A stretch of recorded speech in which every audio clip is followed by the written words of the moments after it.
China's Vice Foreign Minister Li Yusheng is blaming NATO for the war in Ukraine, calling it, quote, a Cold War vestige. The Chinese Foreign Minister Wang Yi added that China is on the right side of history over the crisis, quote, as time will tell. Katie McFarland joins me now. Katie, how strong is the China-Russia alliance? Well, it's interesting, Stuart, because it was very strong going into the Ukrainian war, right? They had a joint statement the two countries signed at the beginning of the Olympics pledging eternal friendship, and there are no limits to their level of cooperation. And then the war in Ukraine got bogged down. And at that point, the Chinese were kind of ambiguous. You know, they didn't really criticize Russia, but they didn't come out in full support of Russia. Now, after President Biden's phone call with the Chinese president, the two statements that you've just shown, the Chinese, I think, have decided they're going all the way in for Russia. Why? Because they think Russia's going to win. If they go all the way in with Russia, and we still don't have the transcript from that phone call that the president had last week, so we don't know what the consequences would be as if the president spelled out those consequences. But look, if the Chinese really do help the Russians, and we find out about it, we're supposed to sanction China. You know what that would mean? You sanction China on trade or finance, and, excuse my language, all hell breaks loose. Do you think we're prepared to sanction China? I have no idea what President Biden said, other than to threaten there will be severe consequences. But if that's a severe consequence, that doesn't help anybody. I've got to assume that one of the things that President Xi and President Putin talked about at the Olympics was, well, what happens if you can't sell your oil to the West, Vladimir Putin? And the Chinese would have stepped up and said, we'll take it. We'll take it at rock bottom prices. We'll get bargain basement prices. We can use all of your energy.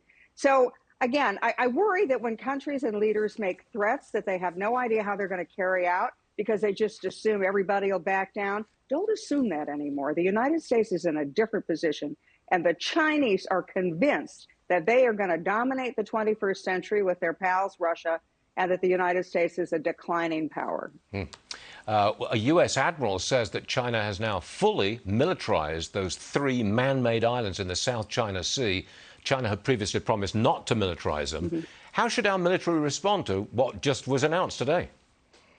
Well, first of all, let's point out what the pledge the Chinese made was. They promised to President Obama, when Biden was vice president, look, we're going to just build out these islands because fishing vessels may need to have some help. We're never going to militarize them. Well, here we are a decade later, they're militarized them. What should the United States response be?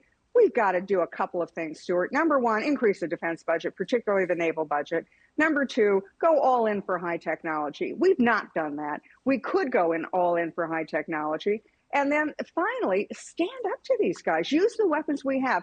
The genius of Donald Trump was, when he was president, he didn't just talk about American energy independence. He talked about American energy dominance. Now, why is that important? Because then if our companies can produce more oil and natural gas, they can set the international price of oil and natural gas. The Russians need it high. The Iranians need it high. Why? Because their government, their companies are state-controlled, and that pays for everything else. In America, our companies are independent. We make a profit at $40 a barrel. They need it well above 80. President Trump is going to be on this program in about 8 or 9 minutes. What question do you think I should ask him? What question would you like to ask him? Well, I would ask him, what would he do? Now, if he were all of a sudden, you know, when he was president, he would sit in the Oval Office and tell me and others, what a mess I inherited. Everything's all screwed up. And he turned it all around very quickly. He turned around the American economy, turned around American national security. He got us to energy independence. He got a peace agreement in the Middle East. But if he were plopped in the Oval Office today, how would he fix things? How would he have a relationship with China or not? What would he do with Vladimir Putin? What would he do with American energy? How would he get us out of this mess? That's a pretty good question, and I intend to ask it. Almost exactly the way you said it. Katie McFarland, thanks for joining us. We'll see you soon. Pleasure. You got it? Thank you.